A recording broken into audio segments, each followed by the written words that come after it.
If you've been following the guitar world news recently, then you've probably already heard about the whole Fender cease and desist situation. And I honestly kind of feel obliged to comment on this as a guitar content creator and as someone who really likes Fender guitars.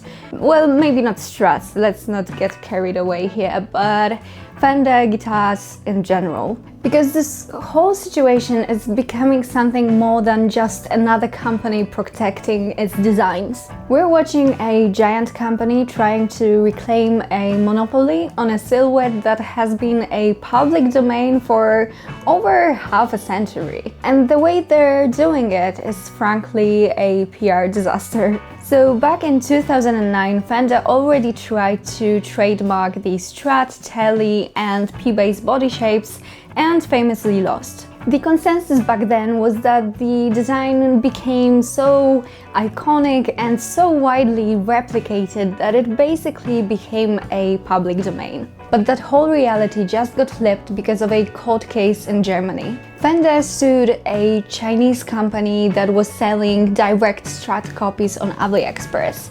The company didn't even show up in court to defend themselves, so Fender won this case by default. The important part is that the regional court of Düsseldorf ruled out that the Stratocaster shape qualifies as the work of applied art under the European Union copyright law. By switching the argument from a trademark to copyright, Fender found some kind of a loophole. Because trademarks expire if you don't defend them, while you don't have to defend the copyright, and it can last for years even after the creator's death. So after winning that case in Germany against a small Chinese company, Fender got bold. Suddenly, reports started surfacing about boutique builders getting the cease and desist letters. And these weren't just friendly, hey, stop doing that emails. They're demanding that builders stop the production immediately, destroy the instruments they've made, hand out the sales data, and potentially also pay out legal fees. In the cease and desist letters, Fender reportedly claims that the Stratocaster shape was a unique artistic achievement inspired by the lines of female body and by cars such as Ford Mustang. And there's just this small problem that the Stratocaster was released in 1954, while the Ford Mustang didn't hit the streets until 1964. So they have mistakes in their own cease and desist letters. And to make matters even more surreal, Fender reportedly don't even use photos of the actual Fender instruments, they use photos of a copy. And one of the first companies to publicly confirm getting one of these letters was LSL Instruments, a small family-run builder in California. LSL actually started the GoFundMe to cover the fees to try to fight this, and I'll put a link to that in the description so you can check it out. Now let's talk about possible consequences of this. If this copyright interpretation sticks, the world of boutique guitars might change overnight.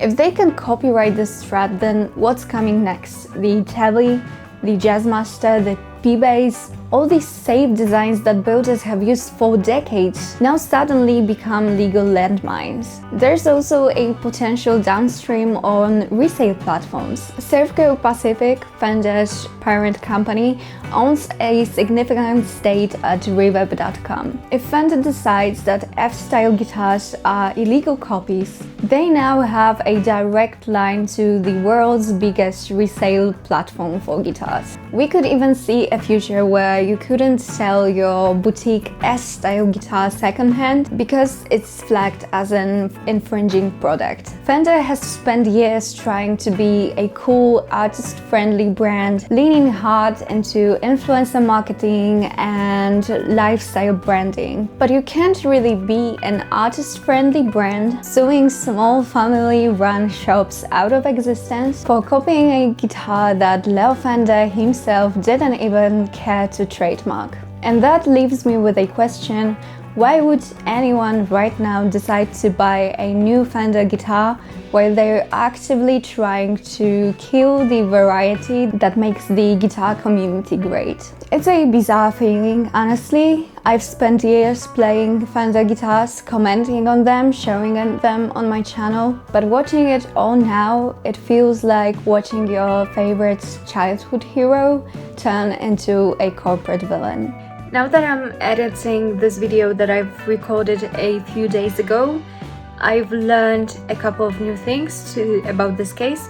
So first is that Fender finally decided to speak out, and they said that only the guitars that directly copy the Stratocaster shape are going to be affected, and only the builders that directly copy the Stratocaster shape. And the second thing is that they sent the cease and desist letter to the PRS for the Silver Sky model, which I believe is not exactly the same as the Stratocaster shape. So Fender is kind of contradicting themselves right now. So that's all for this video. These are my thoughts on the Fender situation. Let me know what are your thoughts in the comments. Hit the like button if you enjoyed this video, subscribe for more guitar content, and see you in the next video.